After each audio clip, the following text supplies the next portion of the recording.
Então, imagina o seguinte cenário.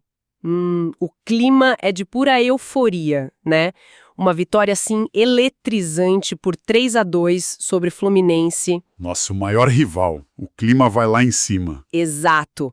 O ataque tá voando, a confiança lá no teto com o Renato Gaúcho. Quem acompanha o futebol sabe, é aquele momento que o time parece que tá invencível. Sim, rola aquela sensação de que ninguém segura. Pois é.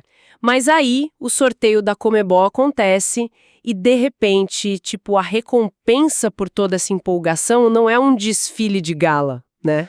É uma briga de rua tática, digamos assim. Com certeza. Num estádio super acanhado lá na Argentina. E, bom, essa é a realidade com a qual o Vasco da Gama acordou lidando hoje. É aquele choque de realidade perfeito, né? O futebol sul-americano tem muito dessa pegada meio sádica mesmo. Sim, não perdoa ninguém. Exatamente. Não perdoa quem acha que o peso da camisa ou estar numa boa fase no Brasileirão vai ganhar o jogo por inércia quando atravessa a fronteira. É. E é exatamente por isso que a nossa análise de hoje, neste 19 de março de 2026, tem um foco bem cirúrgico, sabe? Nós reunimos uma pilha pesada de fontes. Material riquíssimo, aliás. Muito.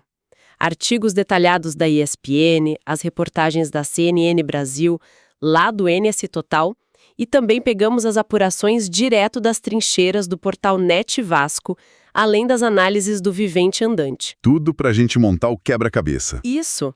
A nossa missão aqui é destrinchar mesmo, passo a passo, o caminho do Vasco na Copa Sul-Americana 2026. O que não vai ser nada fácil, diga-se de passagem. Antes de mais nada, vascaíno, deixa o like para fortalecer o gigante.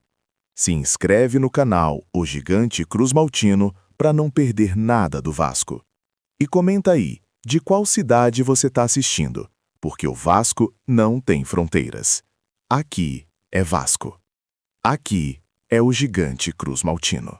Fez o sorteio em Luque, no Paraguai, caiu no grupo G. E, bom, vamos desvendar isso. O formato desse grupo é um verdadeiro campo minado. Com certeza. E não é um grupo genérico, sabe? Temos o Olímpia do Paraguai, o Audax italiano do Chile e o Barraca Central da Argentina. Caramba, cada um com uma complicação diferente. Exato. É uma mistura pesada. A tradição do Paraguai, a organização do Chile e aquela intensidade absurda da Argentina.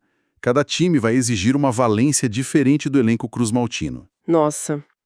Então, vamos começar pelo elefante na sala. O Olímpia, É, o mais temido, sem dúvida. pois é. Lendo os artigos da ESPN, a primeira coisa que salta aos olhos é bem clara. Tricampeões da Libertadores. É o time paraguaio de maior sucesso no continente. Sim, o peso histórico deles intimida. Mas aí, quem olha de fora pode pensar que, tipo, eles estão numa crise profunda pra estarem jogando a Sul-Americana, né? E olha, é aí que mora a primeira armadilha psicológica do grupo. É uma temporada típica, sim, mas as fontes mostram que não tem crise técnica nenhuma. Verdade, as reportagens destacam que eles são líderes disparados do Campeonato Paraguaio hoje. Pois é, o sistema defensivo deles é brutal e eles têm um jogo físico em Assunção que literalmente mói quem tenta jogar lá. Mas peraí, deixa eu fazer o papel de advogado do diabo aqui. Vamos lá. O Vasco do Renato Gaúcho tá numa fase super ofensiva, a gente viu aquele 3-2, o time tem velocidade, drible. Então, o que tudo isso significa? Tipo, o Olímpia é meio que um chefão de videogame na primeira fase? É uma ótima analogia. Mas a fase do Vasco não equilibra isso, digo. O ritmo do futebol brasileiro não costuma engolir times paraguaios que são mais lentos. Seria o cenário ideal, claro, se o elenco deles não fosse cheio de velhos conhecidos nossos. Ah, sim, os artigos mencionam vários nomes familiares para o torcedor. Exato. A espinha dorsal deles é tipo uma reunião de ex-alunos do Brasileirão. Tem o Mateu Gamarra, ex-Atlético Paranaense, o lateral Raul Cáceres, que jogou no Vitória. E o Rubem Lescano, que acabou de sair do Fluminense, né? Isso. Sem contar o Derlis Gonçalves, ex-Santos. Então a defesa e o jogo físico deles não são ingênuos. Eles conhecem o nosso estilo. Entendi. Mas, tipo, o que isso muda na prática lá no gramado? Muda totalmente o nível de surpresa, sabe? Um jogador como o Cáceres enfrentou os melhores pontas do Brasil por anos. Ele não vai tomar um drible qualquer. Exatamente. O sistema deles é imunizado contra esse nosso jeito brasileiro de jogar. Eles vão atrair o Vasco, esperar o time se expor e machucar no contra-ataque. Nossa. Então o peso histórico do Olímpia vem com uma bagagem tática muito chata. Mas o que é fascinante aqui é que, na real, a chave pro Vasco não é só sobreviver ao Olímpia. Ah, não.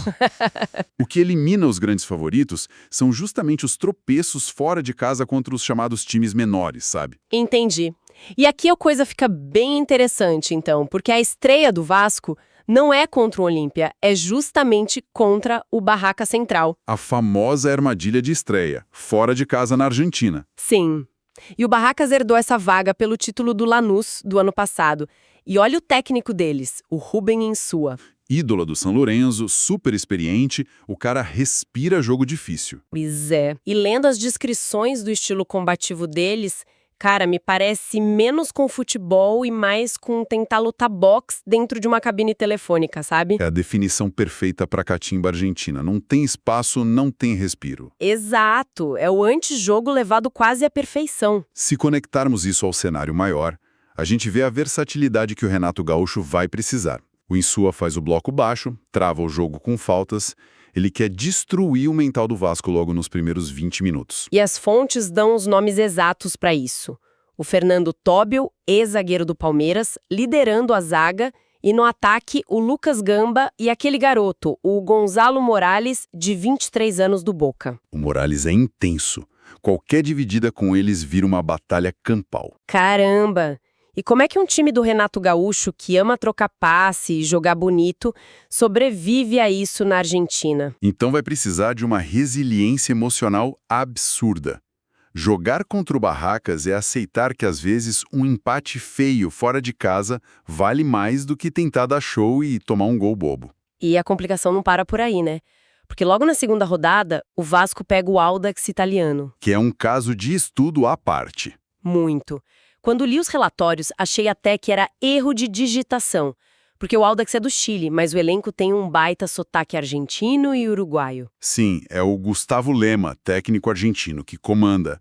E a aposta ofensiva deles é o uruguaio Diego Coelho. Mas, ironicamente, o estilo deles não tem nada a ver com o Barracas. Nada mesmo. Eles têm disciplina, muita troca de passes limpa, intensidade diferente. Ou seja, o Renato Gaúcho tem que virar uma chave tática absurda em questão de dias. Sair da briga de rua contra o Barracas para jogar um xadrez contra o Audax italiano. Exatamente isso. Requer uma estratégia completamente oposta. E isso nos leva pro tal do mapa da mina, né? O calendário. A logística dita tudo nesse torneio. Totalmente. A fase de grupos começa em abril.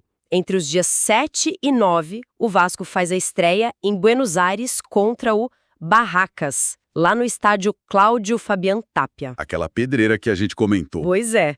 Mas aí na segunda rodada, entre 14 e 16 de abril, vem um alívio. Eles jogam em casa, em São Januário, contra o Audax. E logo na sequência, a terceira rodada fecha o turno recebendo o Olímpia, também no Rio. Então, para quem tá ouvindo a gente, por que a ordem dos jogos importa tanto? Pareceu uma boa para eles, não? É excelente. Ter os dois jogos teóricos mais difíceis logo no começo, em casa, garante uma gordura essencial de pontos. Aquela folga na tabela, né? Exato. Porque em maio, o desgaste das viagens e do Brasileirão começa a cobrar a conta. Se eles conseguirem essa margem agora, o retorno fica mais tranquilo. Nossa, faz todo sentido.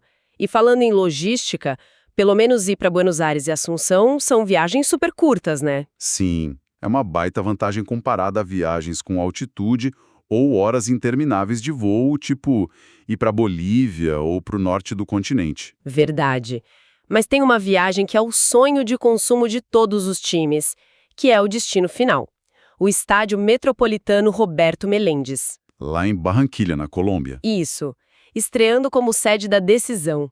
E olha, preparando o mergulho de hoje, eu achei uma curiosidade bizarra nas fontes. Conta pra gente. Tem uma divergência maluca sobre a data da final. Se você olha a CNN e a ESPN, eles cravam dia 21 de novembro. Mas no Vivente Andante tá diferente, né? Pois é, o Vivente Andante aponta para o dia 28 de novembro. Como a gente explica isso? Olha, isso levanta uma questão importante do nosso futebol aqui.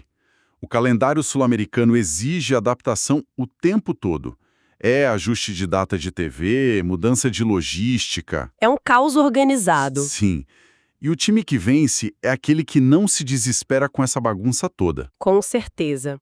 Bom, e para amarrar tudo isso, a gente percebe que o caminho do Vasco exige maturidade contra a tradição do Olímpia Muita paciência contra a organização do Audax italiano. e, óbvio, muita combatividade para aguentar o Barracas Central. É o verdadeiro teste de sobrevivência. E isso me deixa com uma provocação final aqui para o pessoal ficar com a pulga atrás da orelha.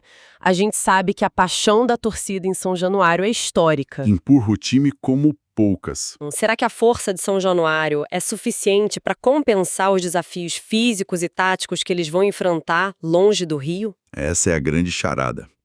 É diferente jogar no conforto do Brasileirão e encarar as trincheiras da Sul-Americana, né? Muito diferente. É algo para quem escuta a gente refletir até o apito inicial lá em abril. E haja coração até lá. Resumindo a ópera, a jornada promete. Bom, por hoje a nossa imersão nas fontes fica por aqui. Fiquem de olho e até a próxima análise.